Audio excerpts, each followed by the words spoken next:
Hola a todos y todas.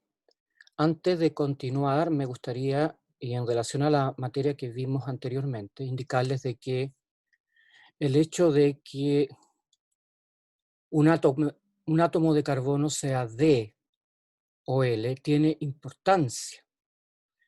Aquí tenemos un caso donde el L-fenilalanina metil-éster, llamado también aspartame, que tiene la configuración L, es dulce al gusto. Y en este otro caso, el que tiene la otra configuración, o sea, el que es D, es amargo. Dicho esto, sigamos con la isomería, en este caso cis y trans. Nosotros, hasta la clase anterior habíamos visto los enantiómeros y los diastereoisómeros. Hoy día, con respecto a los diastereoisómeros, vamos a estudiar la isomería cis y trans y la isomería conformacional. Y con eso terminamos esta clase.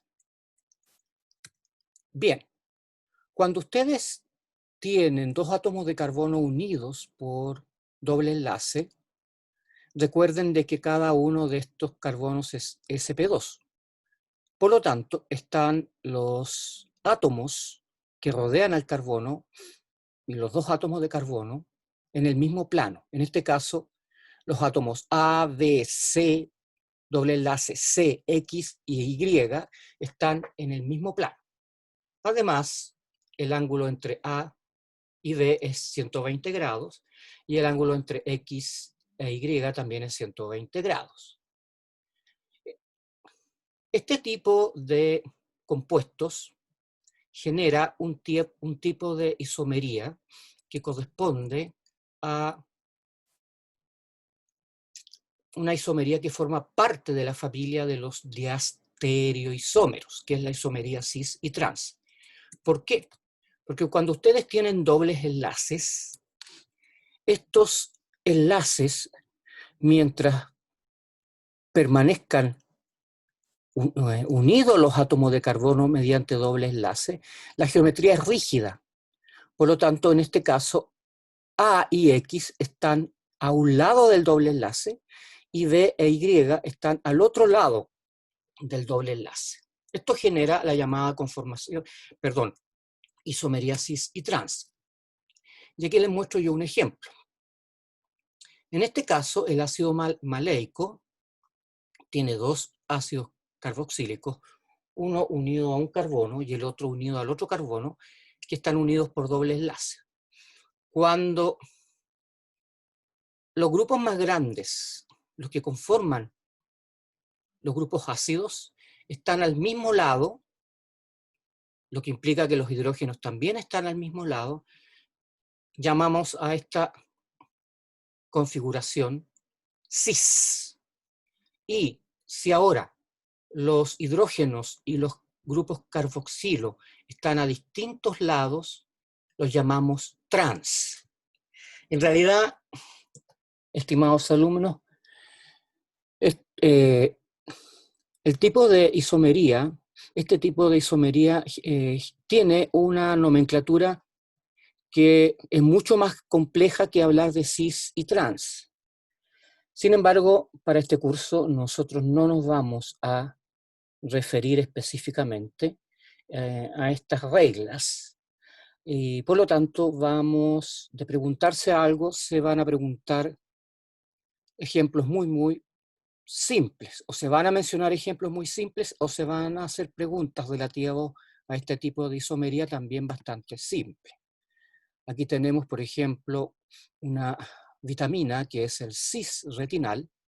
Aquí, en este caso, entre el carbono 11 y el 12, ambos están al mismo lado, los hidrógenos están para acá, están hacia arriba y los grupos mayores, los grupos grandes, están al mismo lado. Entonces, en este caso, hablamos de la configuración cis. Ahora, este compuesto que se encuentra en la retina de nuestro ojo es muy sensible a la luz. La luz produce un cambio en la geometría de la molécula. El enlace cis se transforma en trans, y al transformarse en trans, lo que hace es inducir un mecanismo de transducción de señales que en la práctica nos permite ver. Para terminar, vamos a hablar de los conformeros o isómeros conformacionales. ¿Qué son los conformeros? Los conformeros o isómeros conformacionales representan distintos arreglos de átomos que resultan de la rotación del enlace simple carbono-carbono y de la flexibilidad de los ángulos de enlace. ¿Qué significa esto? Hablemos del etano, por ejemplo. El etano tiene dos carbonos que están unidos por enlace simple. Este carbono con respecto a este otro carbono puede rotar uno con respecto al otro, lo que genera distintas conformaciones. Ahora, en el caso del etano, hay distintas maneras de representar este tipo de estructura. Esta sería la de perspectiva, que uno mira de frente, la de caballete y la de Newman. En la de Newman uno dibuja los carbonos uno superpuesto sobre el otro, de manera tal de que se ven únicamente las esferas. Y los sustituyentes hidrógeno se colocan de esta manera. Ahora, ¿qué significa que este compuesto que está unido por enlace simple genere varias conformaciones? Significa que cuando un carbono rota con respecto al otro carbono, se mueve y mueve los grupos, lo que hace los grupos sustituyentes. Lo que hace que los grupos sustituyentes puedan adoptar distintas conformaciones dependiendo del estado energético de la molécula. Esta conformación, donde los sustituyentes están en la misma posición en ambos carbonos, se llama eclipsada. Y esta otra conformación, donde los sustituyentes están alternados con respecto a los átomos de carbono, se llama obviamente conformación alternada.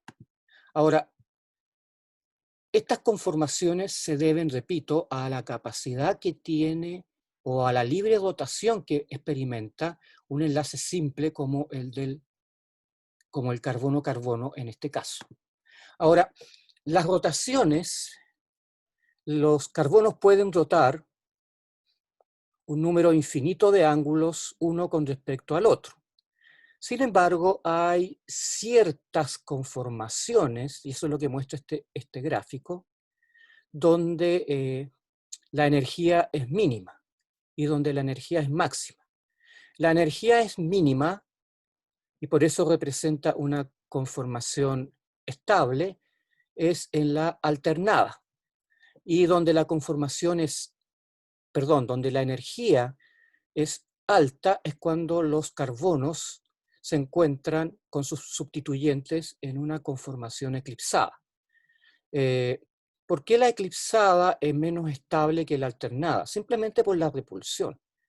Tenemos aquí tenemos dos átomos de hidrógeno que perfectamente pueden repelerse uno al otro. Lo mismo pasa con el resto. Mientras tanto que en la configuración alternada la repulsión es mínima entre los hidrógenos de los dos carbonos. Por lo tanto, se considera esta configuración mucho, mucho más estable. La conformación alternada es más estable que la eclipsada. Muchas gracias.